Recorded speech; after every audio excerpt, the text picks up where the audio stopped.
Bonjour à tous et bienvenue, j'espère que vous allez bien. Comme tous les jours, on se retrouve pour parler actualité, NFT, blockchain gaming et metaverse. Le tout bien sûr en presque 10 minutes, c'est parti, générique. Évidemment, si vous kiffez le contenu que je fais tous les jours, n'hésitez pas à vous abonner à la chaîne, activer la cloche pour louper aucune vidéo, mettre un petit commentaire pour me dire ce qui va pas, et puis le pouce en l'air, merci beaucoup à tous ceux qui prennent le temps de le faire, ça aide vraiment énormément.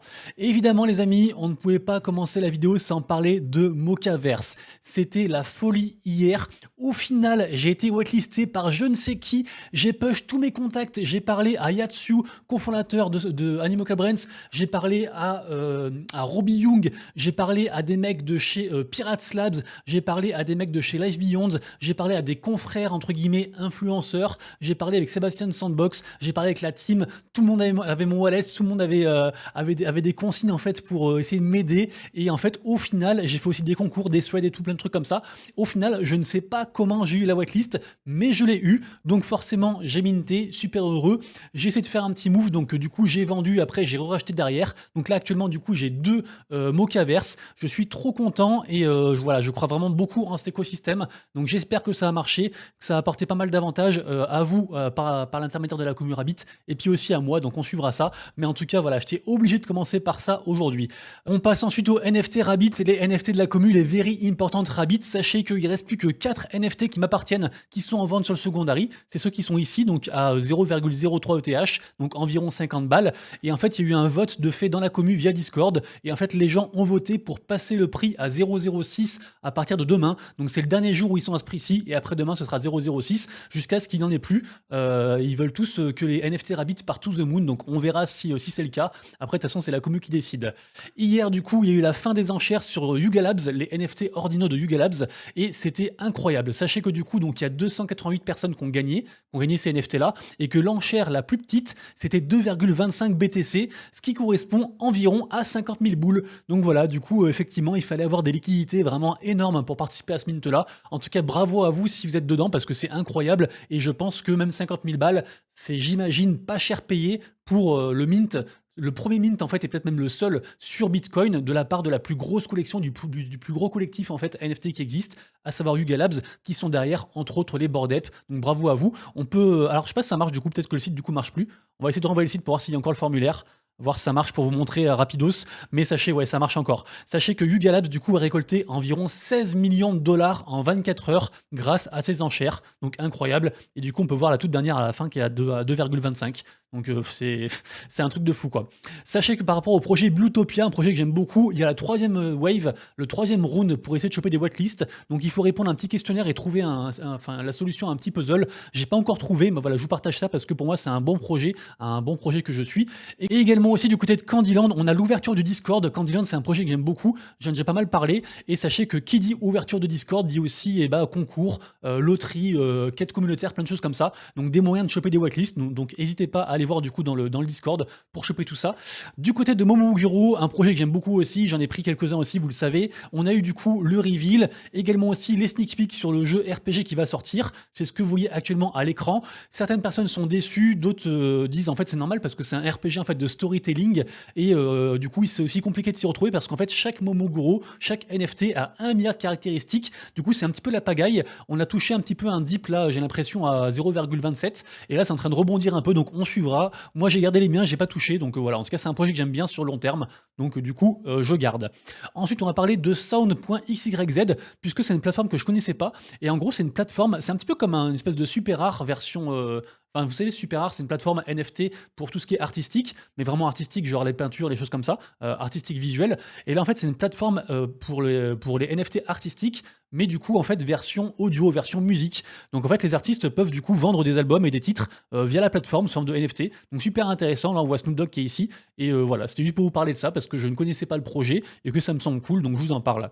Claire Silver, l'artiste qui est en train de monter, mais comme une flèche, ça fait 2 mois qu'elle cumule que les bonnes nouvelles, elle est exposée de partout, et cette fois-ci en fait elle arrive au Louvre, donc incroyable. Du coup on a Claire Silver, artiste qui fait que de l'art en fait avec l'intelligence artificielle sous forme de NFT qui est exposé au Louvre. Donc c'est franchement c'est ouf quoi. On avait le musée d'art moderne Georges Pompidou dernièrement. Là maintenant on a le Louvre, on a plein de trucs de partout. C'est un délire. Vraiment les NFT artistiques on le vend en poupe. Ensuite je vous ai trouvé un article très intéressant sur NFT Evening qui parle du projet Halls. Le projet Halls, je sais pas si on l'a encore ici. Mais en gros, le projet Halls, c'est un projet qui fait beaucoup parler. J'en ai parlé, je crois, hier ou avant-hier, je sais plus. Mais en gros, il est souvent en top tendance parce que, bah, en fait, il y a beaucoup de volume. Et donc, l'article revient en fait sur pourquoi il y a autant de volume et comment, du coup, ce projet a réussi à capter l'attention de plein de gens très importants, notamment Jack Butcher. Parce qu'ensuite, très gros projet, Helix Record, un projet que j'aime beaucoup aussi, qui a annoncé du coup son mint pour le 10 mars. Le 10 mars, donc du coup le 10 mars c'est dans 3 jours. De toute façon cette semaine il y a plein de trucs. J'avais annoncé déjà ça je crois fin de semaine dernière, mais il y a énormément de bons projets cette semaine, donc incroyable du coup. Moi j'ai pas assez d'argent pour tout acheter et j'aimerais tout acheter avec cette optique en fait de pouvoir holder à très long terme parce qu'en fait moi je crois à un projet. Des fois quand le projet il explose je peux le revendre, mais s'il baisse je le garde parce que je me dis qu'en fait j'ai acheté ça parce que j'y croyais sur le long terme, donc c'est pas grave, juste je hold. Le problème de faire ça c'est que si vous holdez 1 milliard de projets, au bout d'un moment, en fait, votre bankroll, bah, elle fait un peu la gueule. Ensuite, on passe sur le site freenft.xyz, puisque je vous ai parlé la dernière fois d'un free mint, en tout cas une loterie pour avoir un free mint sur Elemental Raiders, un projet que j'aime énormément, auquel je crois beaucoup. Et dernièrement aussi, on a un autre projet, cette fois-ci, encore une fois, on a PBG. Comment on prononce PPG, ouais. PPG Dreambox qui arrive aussi, pareil, raffle aussi. Et n'hésitez pas à faire ça, c'est gratuit. Et souvent, c'est des projets qui valent cher et qui sont bien, les deux. Donc, du coup, ça peut intéresser plein de gens différents. Article suivant ensuite sur Solana. Alors dans cet article, en fait, on apprend que Block Asset, qui était un projet NFT sur Solana, est parti, et en fait est parti pour Chiliz. Et je trouve que c'est vraiment un signal d'alarme, parce que partir de Solana pour aller sur Polygon, ok, Polygon il a le vent en poupe et tout, etc. Il a entre guillemets déjà fait ses preuves, et il n'y a pas trop de risques, entre guillemets, sur la pérennité du projet. Mais partir pour Chiliz, soit il faut avoir vraiment des grosses coronesses, soit c'est juste qu'en fait les gens ont peur de rester sur Solana et que pour eux en fait il faut partir à tout prix. Donc en tout cas ça fait un projet de plus qui quitte l'écosystème Solana. Je sais pas ce que vous en pensez, mais Solana actuellement ils ont pas des très bonnes nouvelles, hein. C'est compliqué pour eux, tant au niveau de la token économie qu'au niveau des NFT. Donc j'ai toujours envie d'y croire parce que je me dis que Solana ils ont tellement survécu à monts et marées, à plein de problèmes, ils sont toujours là. Je me dis qu'ils vont quand même s'en sortir quoi. Donc voilà, on verra, mais en tout cas j'ai un petit peu peur quand même. La nouvelle suivante est super intéressante puisque en fait on a Forecast qui est une des boîtes de Animoca Brands qu'on ne présente plus évidemment vu que j'en ai reparlé déjà encore en début de vidéo. Et ben en fait figurez-vous que eux ils ont créé en fait des espèces d'indices comme pour la bourse, comme le SP500, mais en fait pour les NFT et la crypto. Et en fait, par exemple, ils vont faire, je sais pas, je dis n'importe quoi, bah tiens, c'est écrit là, ils vont faire le forecast Sol NFT. Et du coup, en fait, ça va regrouper du coup différentes collections NFT, genre les blue chip ou des collections triées sur le volet comme ça. Et ça donnera en fait un indice en fait de bien-portance par rapport à l'écosystème en entier. Le but justement, c'est de rassurer en fait les investisseurs en disant regardez, tel indice qui est associé par exemple à telle compagnie ou à tel écosystème, il se porte bien et en fait de motiver les gens en fait à investir après dans les différents projets. Donc si on retourne sur Solana et cette fois-ci c'est pour une excellente nouvelle puisque ça concerne beaucoup de monde. En effet, n'importe qui a tradé des NFT, qui a fait de l'achat-revente de NFT Solana sur n'importe quel marketplace est éligible au airdrop de Tensor. Donc bien sûr, vous aurez tout le lien en description. Après, méfiez-vous parce que actuellement il y a beaucoup de airdrops. J'en ai partagé un super hier. D'ailleurs, j'ai connecté mon wallet. Je vous ai dit que je vous tiendrai au courant. C'est le airdrop de Starblock. Je vous mettrai le lien en description. Un airdrop qui concerne en fait n'importe qui a tradé des NFT sur Blur ou OpenSea pendant les 6 derniers mois. Et tout ça pour dire qu'actuellement, en fait, il y a beaucoup de projets qui font des airdrops. Et du coup, méfiez-vous parce que il suffit d'un seul projet qui vous propose un airdrop. Et en fait, c'est un wallet drainer, un projet arnaque qui vous vole vos liquidités, qui vous vole votre wallet. Faites très attention à vous. Donc, rejoignez les projets en fait que vous pensez être bons, et bien sûr équipez-vous en termes de sécurité, vous le savez très bien, diversifier les ledgers, etc. Les extensions de wallet aussi qui sont pas mal. Moi actuellement j'utilise beaucoup du coup Pocket Universe. Je sais qu'il faut que j'utilise aussi ça là, apparemment il paraît que c'est bien. Web3 antivirus, je suis en contact avec eux, il paraît que c'est cool aussi. C'est en fait une fenêtre qui s'affiche quand vous faites une transaction avec votre portefeuille et ça vous dit voilà, là vous êtes juste en train de signer, ça craint rien, ou alors là en fait vous êtes en train de donner l'intégralité de votre portefeuille à quelqu'un, donc ça craint du coup. Donc très intéressant de faire ça, mais du coup voilà, juste pour vous dire qu'il faut vous méfier par rapport au airdrop. En tout cas, celui-ci, il semble legit. Moi, je ne l'ai pas encore fait, mais voilà, vous aurez tous les liens bien sûr en description.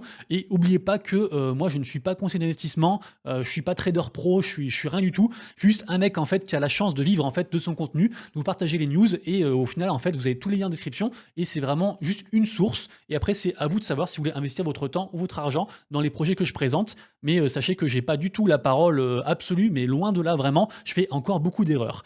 Du côté de Memland, ça marche encore très très fort puisque ils ont annoncé en fait une espèce de raffle tous les lundis. Donc en fait, tous les holders de NFT Captains, tous les lundis, ils participeront à une raffle pour gagner du coup différentes choses. Memland, ils savent comment maintenir une hype, ils savent comment régaler. Franchement, c'est ouf ce qu'ils font. Je crois vraiment beaucoup à l'écosystème un petit peu comme ça, les écosystèmes un petit peu asiatiques. Tout ce qui est 9gag, Animoca Brains, Digedegaku, tout ça, je trouve qu'ils ont des très très bonnes idées. Et ensuite, au niveau des collections NFT à surveiller, est-ce que vous vous rappelez de Unordinals? J'avais parlé de ce truc il y a environ 3 semaines, c'était mi-février, c'était genre à 0,2 et je vous avais dit les gars, il va y avoir plein de collections NFT Ordino qui vont pump, mais méfiez-vous parce que du coup, en fait ça peut aussi être des arnaques. Il y aura aussi beaucoup de collections qui sont des arnaques et j'avais montré ça en fait en tant qu'exemple de collections qui pouvaient pump et figurez-vous que actuellement le truc est parti à 2,2 ETH.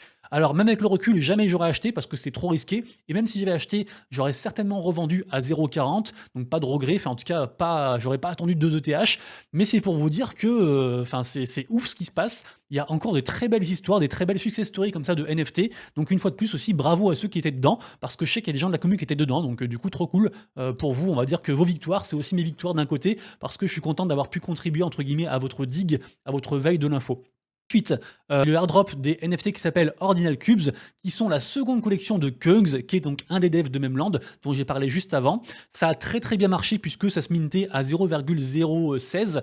Moi j'en ai pris 5 et ça s'est vendu jusqu'à quasiment 0,20 hier. Donc moi j'en ai vendu un peu sur de DCA, j'en ai aussi gardé. Mais c'est pour vous dire qu'il y a encore une réelle hype au niveau NFT Bitcoin, au niveau NFT Ordino. Et ça je trouve c'est incroyable. Et encore une fois, il a eu l'intelligence de faire en sorte que on peut burn en fait des reliques qui sont des NFT qu'on avait eu avec la première collection. On peut les burn avec ceux-ci pour créer du coup des NFT plus rares. Ceux-ci, ils se vendent sur ETH, mais si on veut, on pourra les burn pour avoir sur BTC. Enfin, il y a plein de trucs qui s'entremêlent. C'est super smart, super intelligent. Les gens sont très très hypés. Et pourtant, c'est une collection qui coûte, je veux dire, il y a quasiment 10K supply. Et le truc a fait un x10 quasiment. Et il se maintient, quoi. Donc vraiment, c'est ouf.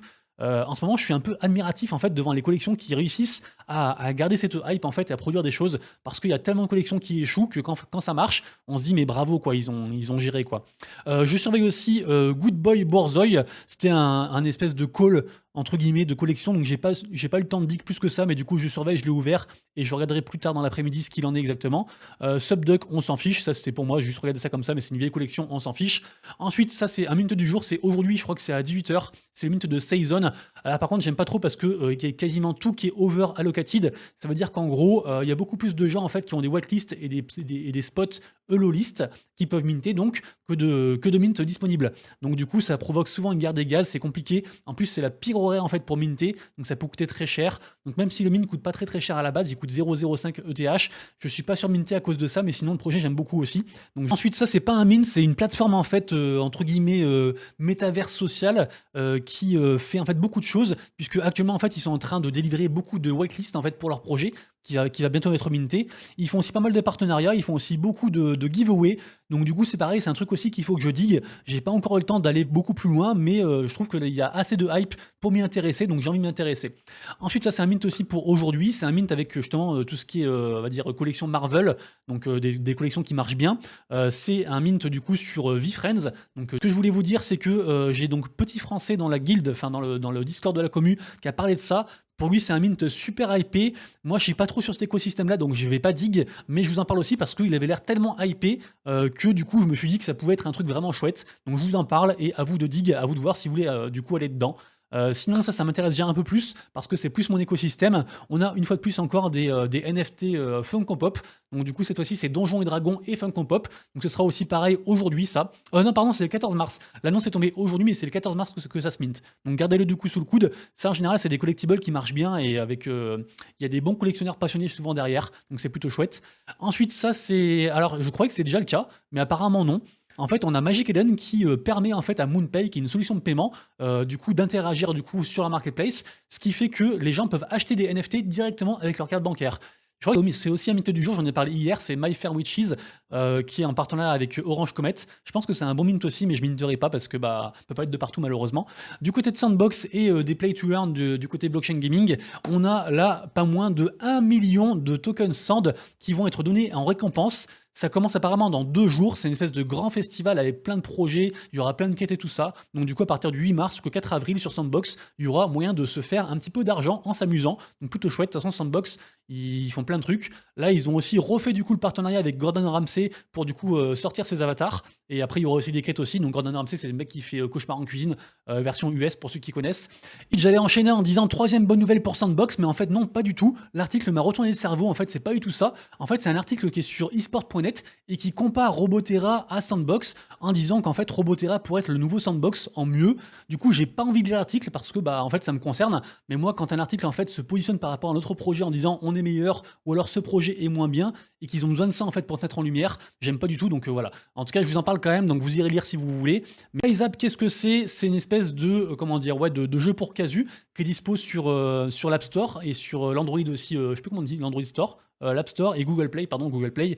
Et du coup, j'ai pas trop dit non plus, mais bah, déjà m'en ont parlé, m'ont dit que c'était bien, qu'on pouvait gagner un peu de tokens comme ça en s'amusant sans trop se compliquer la tête. Un truc un peu pour casu, donc du coup, je vous en parle, Play App Games. Mais voilà, je connais pas plus que ça. C'est free to play si jamais, c'est gratuit, donc ça reste un truc positif. Au niveau de Live Beyond, si jamais la news est tombée, il reste plus que 10 jours pour acheter les passes. Alors les passes, qu'est-ce que c'est? Les passes, c'est ceux-là, c'est les passes Founder Pass qui sont ici. Également aussi des jaquettes, mais je vais pas vous en parler parce qu'en fait, quand vous achetez ça, vous avez une jaquette achetée, enfin pardon, offerte directement. C'est les jaquettes qui s'appellent Agent Zero Jacket. Live Beyond donc a été racheté dernièrement par Animoca Brands. J'y crois beaucoup. J'ai eu quelques leaks et du coup j'y crois encore plus. Et du coup voilà, c'est juste pour vous dire que peut-être jeter un œil à ce projet. Ça reste un MMORPG vraiment très prometteur. On y avait joué il y a pas si longtemps que ça. On a aussi déjà eu des airdrops par rapport au fait de jouer. Donc du coup j'ai envie de dire qu'ils délivrent ce qu'ils font, qu'ils disent ou ce qu'ils disent qu'ils font. Et en tout cas voilà, donc dernier 10 jours pour acquérir ça. Après ce sera que sur le secondary. Et en tout cas ils ont dit, ça je peux vous le dire, ils ont dit que le meilleur truc, le meilleur NFT pour eux, c'était le Founder Key et qui ferait tout pour récompenser les gens du coup qui ont soutenu en l'achetant. Après voilà, on verra ce qu'ils font derrière, mais en tout cas moi j'y crois et moi personnellement du coup j'en ai pris quelques-uns. Si vous voulez en savoir plus, vous avez un petit article sur play2one.online qui est sorti, qui reparle un petit peu de tout ça et de l'aventure Live Beyond. Et le RPG Guild of Guardians continue son bonhomme de chemin. Je vous rappelle que c'est un RPG qui est sur Immutable X. Apparemment ils ont généré plus de 5 millions au niveau des ventes, ça marche bien, les gens ils ont testé les jeux, ils sont contents, enfin tout va bien pour eux. Et en fait ils continuent encore à s'étendre, ce qui est une très bonne chose du coup parce que pour moi c'est vraiment un chouette projet, sachant que le full jeu sera disponible en fait pour fin d'année, donc il y a encore du temps en tout cas à patienter, mais on peut jouer comme ça des fois à des espèces de pré-alpha en fait qui sortent. Et sachez qu'ils ont fait un partenariat avec Mindloader, et en fait Mindloader c'est un studio qui du coup qui va les aider sur pas mal de points, mais notamment en fait ce studio ils ont collaboré à The Last of Us et à des Final Fantasy, donc ça reste un mastodonte, donc c'est vraiment une très bonne nouvelle. Et donc je suis super content pour eux parce que c'est un projet que je suis depuis longtemps et que j'aime bien aussi, donc trop chouette. Autre projet que j'aime bien, et vous le savez, et ça arrive aujourd'hui, c'est bien sûr Illuvium. D'ailleurs, je vous rappelle qu'il y a encore le giveaway sur mon compte Twitter. On vous offre 10 NFT en partenariat avec Illuvium. Donc merci encore beaucoup à eux. Et sachez que donc ce soir, en fait, sort les Illuvitar. Donc ces fameuses PFP qui servent aussi d'avatar en fait dans le jeu. Il y en a 120 000. Je ne sais pas si 120 000 c'est beaucoup ou pas, parce que en fait, si vous voulez, c'est beaucoup pour une collection NFT, mais c'est peu pour un nombre de joueurs. Donc à voir du coup comment ça va se passer. En tout cas, donc c'est ce soir que ça se déroule. Je vous rappelle que du coup les gens en fait ils vont acheter des disques, et en fait que dans ces disques là, justement il y a différents Illuvitar. Il y a 2 sortes de disques, les normaux et les mégas. On a le prix ici 0,025 et 0,124. Donc on suivra ça. Moi je vais pas vous mentir, je pense que je vais prendre un méga. Faire une petite folie je pense, mais vraiment Illuvium j'y crois beaucoup. Et actuellement pour Illuvium en fait le mieux, enfin si vous voulez investir en tout cas vous faites comme vous voulez, mais si vous voulez investir du coup pour moi c'est soit du coup cette nouvelle collection-ci, soit les lands, soit le token. Il n'y a pas 50 000 solutions, donc pourquoi pas du coup investir dans la meilleure collection entre guillemets, la plus rare sur les Megabox, à voir. Au Baby Games, c'est un studio que j'aime beaucoup, qui est arrivé dernièrement, qui fait beaucoup parler, qui a beaucoup de hype et qui du coup a sorti un mini teasing. Donc le mini teasing je trouve pas qu'il qui casse 3 pattes à un canard. Mais voilà, je vais quand même vous le partager pour que vous gardiez en tête que Oboby Games est en train d'arriver. Ils font pas mal de jeux et c'est vraiment un truc, j'ai envie d'être dedans parce que, bah, je sais pas, j'ai une bonne vibes. J'ai vu pas mal de choses, j'ai une bonne vibes, donc j'ai envie d'être dedans, quoi. Voilà, laissez-moi tranquille. Ensuite, Igor Lenterman, qu'est-ce que c'est? C'est le mec qui est derrière tout ce qui est NFT gratuit, on en parle très souvent, avec Free NFT, etc. Ils ont fait un partenariat avec un nouveau jeu. Le jeu, du coup, s'appelle Today is the Game. Et il est compliqué d'avoir une whitelist, mais si c'est push par Igor, en général, c'est des bons projets. Bien sûr, il faut quand même dig, c'est juste une indication. Ce qui est intéressant, c'est que apparemment, en fait, ce projet-là, en fait, est fait que de l'intelligence artificielle, et je trouve ça super joli. Et apparemment, en fait, les mecs qui sont dedans, ils ont collaboré justement avec Nintendo, Sega, etc., Epic Games, donc ça promet du lourd. Et on finira la vidéo du jour par un coup de gueule, et c'est pas la première fois, le coup de gueule c'est contre jeuxvideo.com, puisque regardez-moi ça, vous avez parlé de la news en fait sur Square Enix qui avait perdu en fait son PDG, et son PDG en fait qui était pro NFT, du coup c'était compliqué, c'était assez relou et tout ça, et en fait eux ils titrent Square Enix et les NFT ce n'est malheureusement pas fini, donc le parti pris est clairement pris. Ils auraient adoré en fait que le mec parte avec du coup toutes ses idées sur la blockchain et que Square Enix reste dans le Web 2 ad vitam aeternam, ce qui n'est pas le cas, mais je trouve ça vraiment dommage en fait ce genre de parti pris, parce que pour moi un média comme jeuxvideo.com en fait il devrait être neutre. Ok, c'est de nouvelles technologies qui peuvent faire peur, mais là, il n'est pas question d'argent, en fait. Il est question de technologie et comment dire, de NFTiser le processus pour redonner le pouvoir aux gens, en fait. On n'a pas dit, vous allez vendre des NFT super chers ou quoi. On l'a dit juste, en fait, ce sera des NFT sur la blockchain. Donc, du coup, traçabilité, appropriation par les joueurs. Et puis, bah, juste, en fait, c'est juste l'avancée, en fait, entre guillemets, quoi. Donc, du coup, assez déçu par jeuxvideo.com. Donc, je voulais juste finir, du coup, là-dessus. Les amis, du coup, c'est tout pour moi. J'espère que vous avez kiffé la vidéo du jour. Si c'est le cas, eh ben, abonnez-vous, le petit like. Et nous, du coup, on se retrouve demain pour la prochaine vidéo. Et d'ici là, bien sûr, pour l'instant de vous de prochaine voilette, c'était Monsieur Rabbit. Des bisous. Ciao, ciao!